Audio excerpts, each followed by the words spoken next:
আপনার এই একটা ভোট কে দিল? আপনার স্ত্রী নিশ্চয়ই। স্ত্রী তো নাই, আমি এখনো ইনশাল্লাহ অবিবাহিত। বলেন কি? তাহলে কি ও আচ্ছা, আপনার নিজেরটা আপনি দিয়েছেন নিজেকে? না। হাই, আমরা কতক্ষণ এভাবে বসে থাকবো? আজীবন। মানে মানে তোমার বাবা নিশ্চয় তখন খবর পেয়ে গেছে, খবর পেয়ে বন্দুক নিয়ে হন্যে হয়ে আমাদের খুঁজছে। পেলেই মনে করো গুলি করে মাথার খুলি উড়িয়ে দেবে।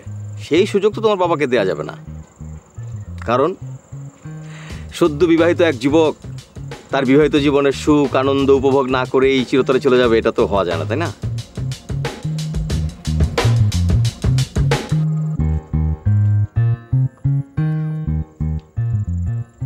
সরি, তোমাকে এইভাবে করে বিয়ে করা ছাড়া সত্যি আমার কোনো উপায় ছিল না। আমি তোমাকে অনেক ভালোবাসি। তোমার ছন্ন ছাড়া জীবনই আমার তোমাকে পছন্দ করার প্রথম কারণ। আমি চেয়েছি তোমাকে অল্প অল্প করে নিজের মনের মতো করে সাজাতে, এই জন্য সারাক্ষণ তোমার পিছে পড়ে থাকি।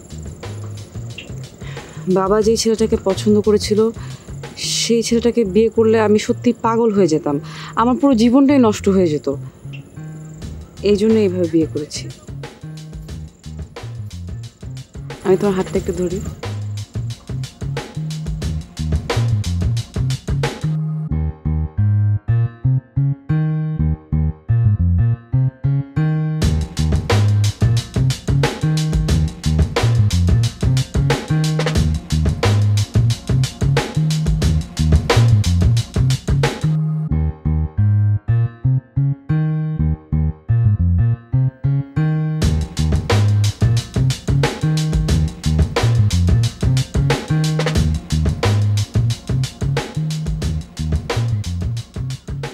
তোমার এখনো মন খারাপ?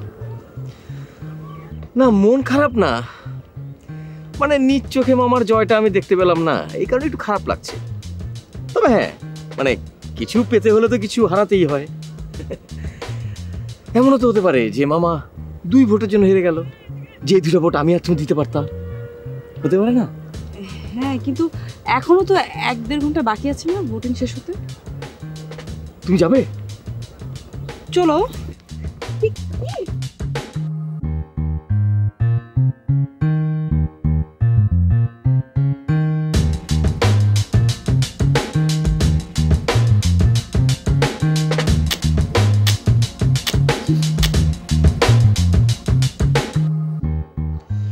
আপনি তো 1 ভোট পেয়েছেন। জানি। আপনার জামানত বাজেয়াপ্ত হয়েছে, আপনি শুনেছেন নিশ্চয়ই। তাই তো শুনলাম। আপনি কি ভোট পুনঃগণনার আবেদন করবেন?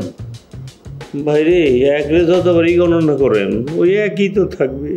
আপনার এই একটা ভোট কে দিল? আপনার স্ত্রী নিশ্চয়ই। স্ত্রী তো নাই, আমি এখনো ইনশাল্লাহ অবিবাহিত। বলেন কি? তাহলে কি ও আচ্ছা, আপনার নিজেরটা আপনি দিয়েছেন নিজেকে? না, আমি নিজেও নিজের ভোট দিই নাই। তাহলে এই ভোটটা কে দিল? সেটাই তো চিন্তা করতেছি। একটা ভোট, শুধু একটা ভোট। আমার মনে হয় থানার ওসি সাহেব আমাকে ভোটটা দিছে। দাঁড়ান, আমি শিওর হইনি।